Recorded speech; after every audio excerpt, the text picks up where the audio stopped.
एक दिन भगवान मुरली मनोहर बैठे हुए थे। भगवान को एकदम से अपनी प्यारी प्यारी गोपियों की जब याद आई है तो भगवान की आंखों से आंसू बहने लगे। भगवान की आंखों से जब आंसू बहने लगे तो भगवान के परम मित्र परम ज्ञानी जिनका नाम है उद्धव जी, और जब उद्धव जी ने देखा तो भगवान से बोले हैं मुरली मनोहर क्या हुआ प्रभु, आप रो क्यों रहे हैं? हे श्याम सुंदर, आपकी आंखों में ये आंसू कैसे हैं? आपको कौन सा दुख है? हे श्याम, कृपा करके मुझे बताइए। उसी समय भगवान कहने लगे हैं मैं तुमको क्या बताऊं। बात यह है कि मैं जब आया था उस वृंदावन से तब मैंने अपनी गोपियों से, अपनी मैया यशोदा से, अपने साथ के जो सखा छोड़े थे वहां, उन सबसे मैंने ये कहा था कि मैं परसों लौट करके आ जाऊंगा, लेकिन आज मुझे बरसें व्यतीत हो गई। मेरी भेंट मेरी प्यारी प्यारी गोपियों से नहीं हुई।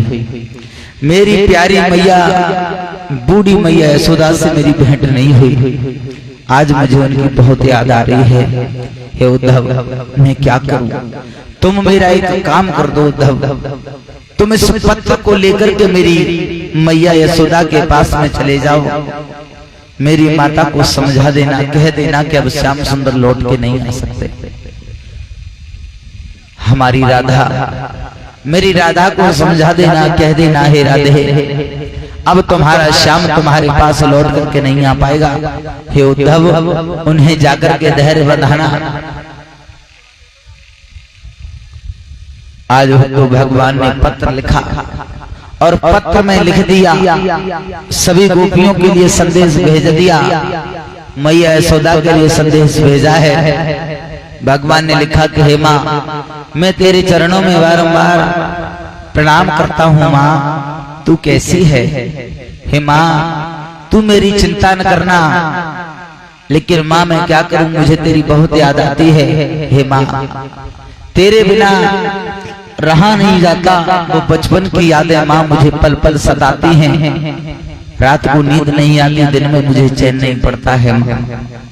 तेरे हाथों से दिया हुआ माखन मिश्री मुझे बहुत याद आता है। आज इस प्रकार से भगवान माता की याद कर रहे हैं। उस पत्र में लिख दिया भगवान ने, गोपियों के बारे में लिखा कि हे मेरी प्यारी गोपियों, मैंने तुम्हें बहुत परेशान किया, हो सके तो मुझे क्षमा कर देना। मैंने तुम्हारे जल से भरे हुए घड़ों को फोड़ दिया, तुम्हारे घरों में घुस घुस के माखन खाया कम बिगाड़ा ज्यादा। आज भगवान अनेकों प्रकार से बीते हुए पल आज भगवान उस पत्र में लिख रहे हैं। उद्धव जी को पत्र दिया। उद्धव जी बोले हे श्याम सुंदर, इस पत्र को मैं लेकर के जाऊंगा तो मुझे वहां कौन पहचानेगा? मुझ पर कौन विश्वास करेगा कि मुझे आपने भेजा है? तब भगवान ने कहा उद्धव, तुम देखने में तो मेरे जैसे लगते ही हो, मैं तुम्हें अपना रथ दूंगा। मेरा रथ लेकर के जाना, मेरे वस्त्रों को पहन के चले जाना, और जब तुम मेरे वस्त्र पहन करके जाओगे तो सब समझ जाएंगे कि मैंने ही तुम्हें भेजा है। आज भक्तों, उद्धव जी पत्र लेकर के चले हैं। इधर गोपियां यमुना के किनारे बंसी बट पर जल भरने के लिए जब आती हैं तो आज सभी जब इकट्ठी हुई याद करने लगी, एक दूसरे से बातें करते हुए बोली हैं, बहन वो श्याम सुंदर हमसे ये कह करके गए थे कि परसों लौट करके आ जाएंगे, लेकिन बहन आज परसों की वर्षें सी व्यतीत हो गई, हमारे श्याम हमारे पास लौट करके नहीं आए। राधा बोली, बहन वो छलिया मेरा प्राणेश्वर मुझसे ये वायदा करके गया था कि मैं परसों लौट के आ जाऊंगा, लेकिन आज हे बहन इतना समय व्यतीत हो गया। और बोली है राधा, बहन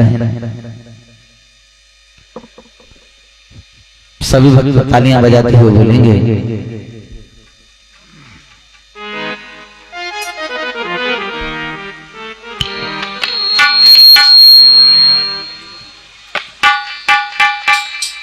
करके परसों का वायदा गए हैं, लौट कर शाम आए नहीं हैं। करके परसों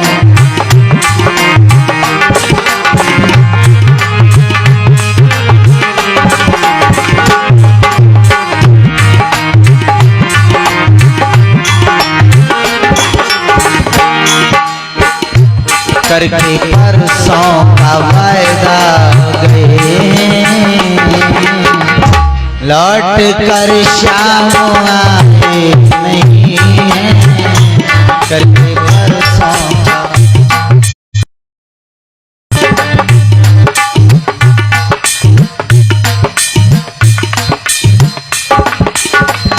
आज बच्चों सभी गोपियां याद करने लगी हैं, राधा बोली है मैं करके परसों का वायदा करगम,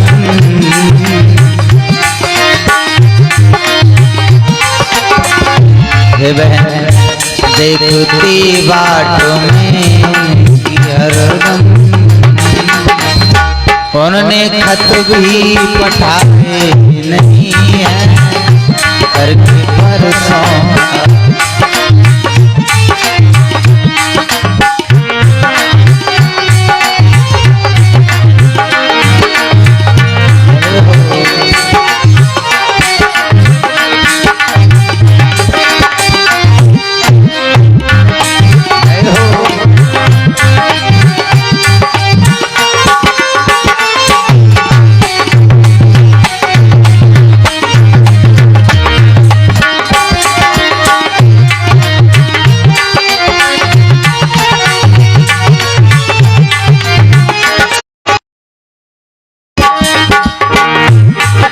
और भगवान बोले हैं, भगवान की याद करते हुए वो गोपियां बोली हैं, हमें ये लगता है कि जब से श्याम गए हैं तब से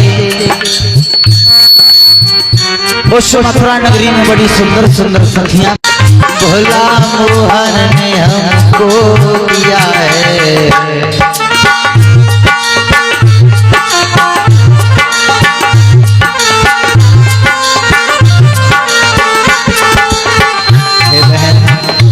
उन पे खूब जाने जादू किया है, भोला मोहन ने हमको दिया है।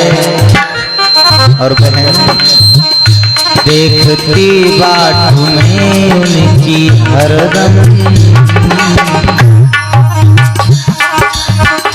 देखती राह में उनकी हरदम, लौट कर शाम आए नहीं है। करके परसों का वायदा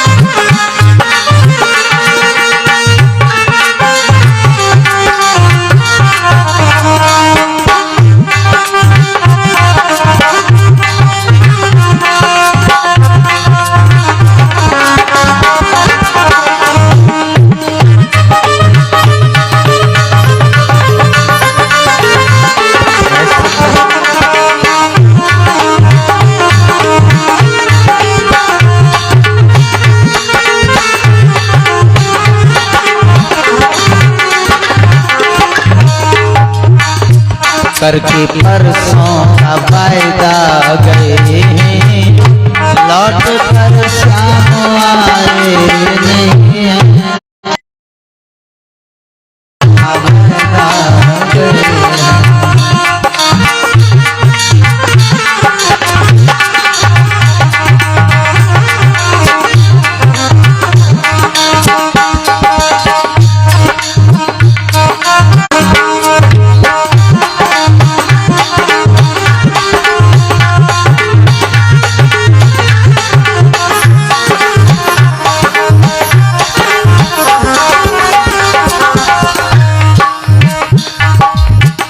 आज भगवान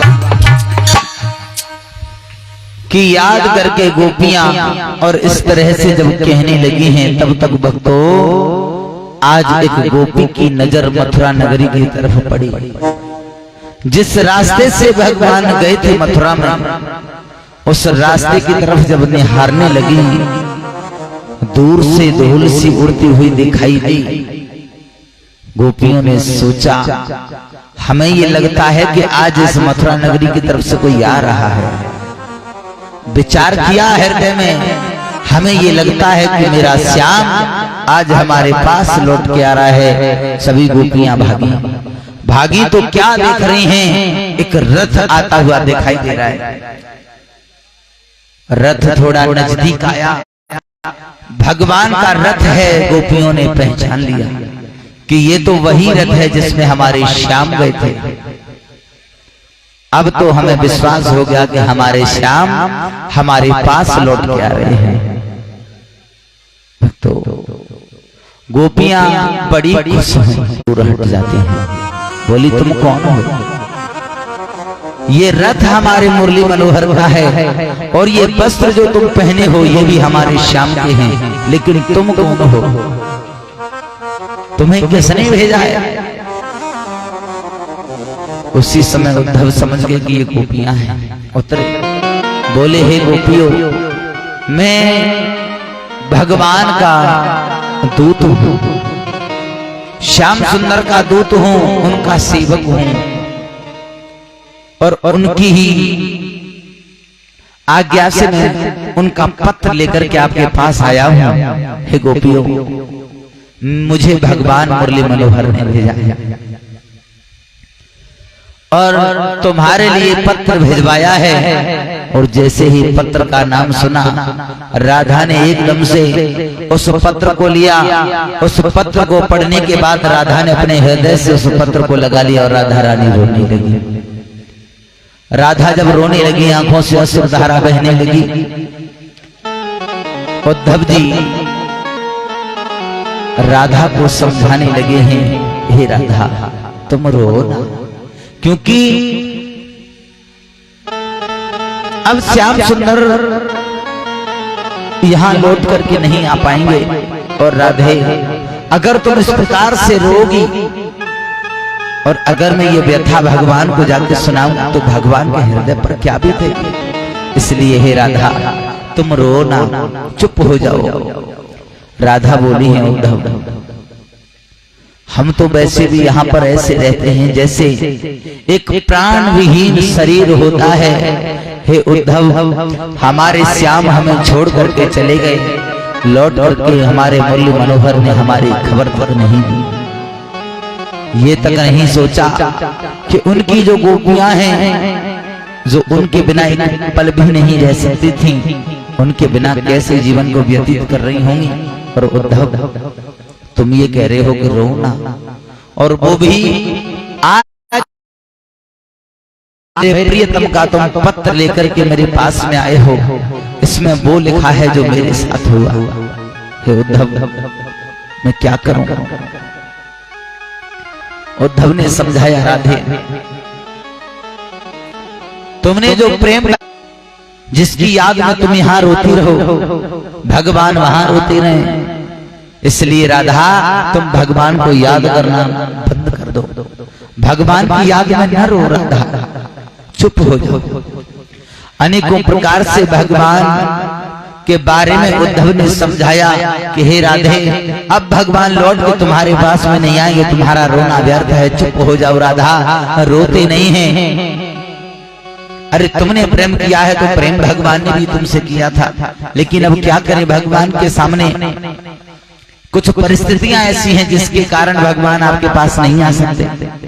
राधा बोली, उद्धव अरे तुम ये कह रहे हो कि हम चुप हो जाएं, लेकिन तुम क्या जानोगे प्रेम की पीड़ा।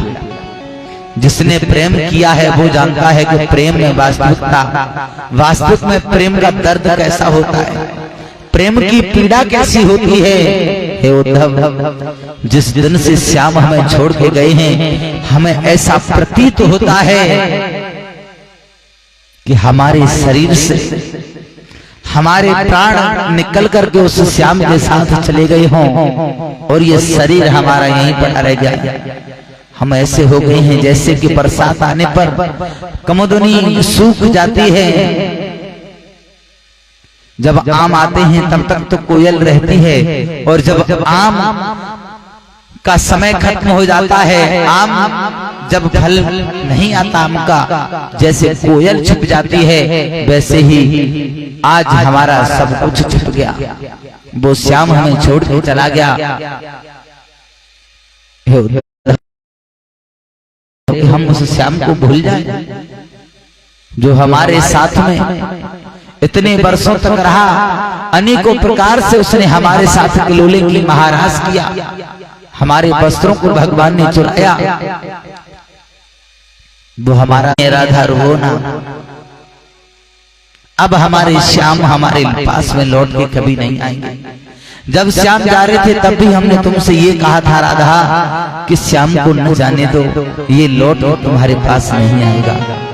और उस छलिया ने, उस निर्मोही ने यही किया।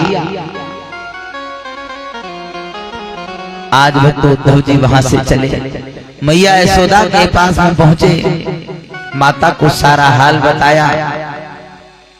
तो मैया ने भगवान के बारे में सबसे पहले उद्धव जी से पूछा, उद्धव मेरा श्याम कैसा है? मेरे श्याम को सुबह सुबह उठते ही माखन मिश्री खाने की बहुत आदत पड़ी हुई थी। मेरे श्याम को माखन मिश्री मिलता है या नहीं मिलता खाने को? उद्धव बोले, मां, उस मथुरा में किसी भी चीज की कोई कमी नहीं है, लेकिन मां तेरे हाथ से जो भगवान ने माखन खाया होगा, हे मां, उस प्रेम को शायद कोई बखा नहीं कर सकता है, क्योंकि तुम उसकी मां हो और वो तुम्हारे पुत्र है मां।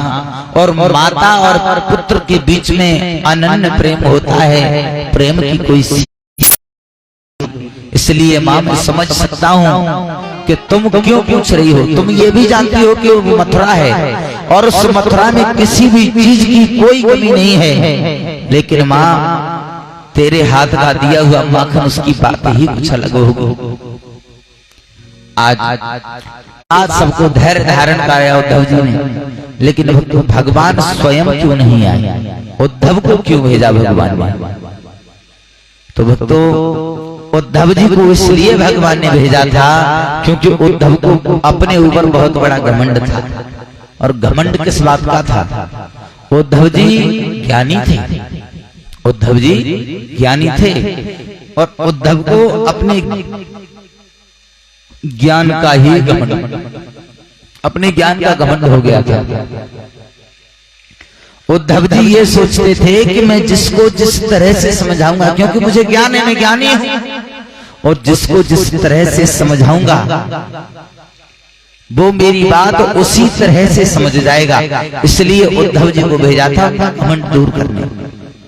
सभी गोपियों ने कहा, उद्धव तुम कुछ नहीं जानते हो, अभी तुम्हारे बारे में सुना तो बहुत है कि तुम ज्ञानी हो, लेकिन अभी तुम प्रेम के बारे में तुम्हें बिल्कुल भी ज्ञान नहीं है, तुम अज्ञानी हो प्रेम के बारे में। तुम नहीं जानते कि प्रेम क्या होता है, प्रेम की पीड़ा क्या होती है, और प्रेमी जब प्रेमी से बिछड़ता है तब उसके हृदय पर क्या बीतती है, क्या उसको कैसा महसूस होता है। पुत्र के बीच में प्रेम है, पति पत्नी के बीच में प्रेम है, माता पुत्र के बीच में प्रेम है, पिता पुत्री के बीच में प्रेम है, लेकिन प्रेम है कैसा? स्वार्थ का प्रेम है। अगर स्वार्थ न हो, निस्वार्थ प्रेम कोई नहीं करता महाराज। सब स्वार्थ के लिए, अपने स्वार्थ के लिए प्रेम करते हैं। माता पिता का स्वार्थ क्या है? हालांकि माता पिता संतान को इस भूतल में लेके आते हैं, भगवान से बड़ा दर्जा है माता पिता का, लेकिन स्वार्थ एक बन जाता है माता पिता को, एक आस बन जाती है। और आस क्या बन जाती है कि ये हमारा पुत्र है, जब हमारे ऊपर बुढ़ापा आएगा तो ये बुढ़ापे में हमारा एक सहारा बन जाएगा। ये स्वार्थ हो जाता है माता पिता को। इसलिए माता पिता प्रेम करते हैं। और तो भाई भाई का प्रेम है, बहन भाई का प्रेम है, अनेकों प्रकार का प्रेम, लेकिन सब स्वार्थ के लिए है। सबका कोई न कोई मतलब छपा हुआ होता है, इसलिए एक दूसरे से प्रेम होता है। लेकिन आज भी एक ऐसा इंसान है जो आज भी निस्वार्थ प्रेम करता है, और वो है गुरु। गुरु कभी ये नहीं चाहता कि मेरा शिष्य मेरी सेवा करेगा बुढ़ापे में। गुरु नहीं चाहता, ज्ञान देता है, और ज्ञान देने के बाद जब गुरु के द्वारा जब शिष्य को ज्ञान दिया जाता है, शिष्य योग्य हो जाता है, तब गुरु ये नहीं कहता कि बेटा मुझे तुझसे जो भी तू पैदा करेगा उसमें से आधा चाहिए, या मुझे जो भी पैदा करे उसमें से तुझे देना होगा। गुरु नहीं कहता। केवल गुरु जो है अब क्या करता है, उस शिष्य को ज्ञान देगा, और ज्ञान के माध्यम से उससे कहता है बेटा तू जब आगे को बढ़ेगा तो मेरा नाम तेरे साथ में ऊंचा होगा। तू इस संसार में अपना नाम रोशन करेगा तो तेरे साथ साथ मेरा नाम रोशन हो जाएगा, और तुझे भगवान की प्राप्ति हो जाएगी। गुरु निस्वार्थ प्रेम करता है। इस दुनिया में कुछ नहीं है, आया है सो जाएगा, और राजा रंग फकीर कोई सिंहासन चढ़ चला, कोई बंधाई जंजीर। जो आया है उसे एक न एक दिन सबको जाना। मैं भी मरूंगा, ये भी मरेगा, बचने वाला कोई नहीं। ये सत्यता है, ये सत्यता है। और आप और हम ही नहीं, हमारी आंखों से हम जो भी देख रहे हैं, हमें जो भी दिखाई दे रहा है इस संसार में, सबको एक न एक दिन जाना है। और मरता कौन नहीं है, जो हमें आंख से दिखाई नहीं देता वो मरता नहीं। और आंख से हम किसे नहीं देख सकते, परमात्मा को, उस भगवान को हम नहीं देख सकते हैं अपनी आंख से, क्योंकि भगवान का कोई रूप नहीं है। भगवान में निराकार है ब्रह्म, और दूसरा है आत्मा। आत्मा का भी कोई आकार नहीं है, सूक्ष्म रूप भगवान का एक छोटा सा अंश है। आत्मा मरती नहीं है, आत्मा अजर अमर है। ये शरीर मर जाता है, पंच तत्वों से बना हुआ ये शरीर, ये शरीर बूढ़ा हो जाता है। जब शरीर बूढ़ा हो जाता है, मर जाता है शरीर, आत्मा उससे निकलती है, दूसरे शरीर में प्रवेश हो जाती है। बोले भक्त वत्सल भगवान की, रास बिहारी भगवान की।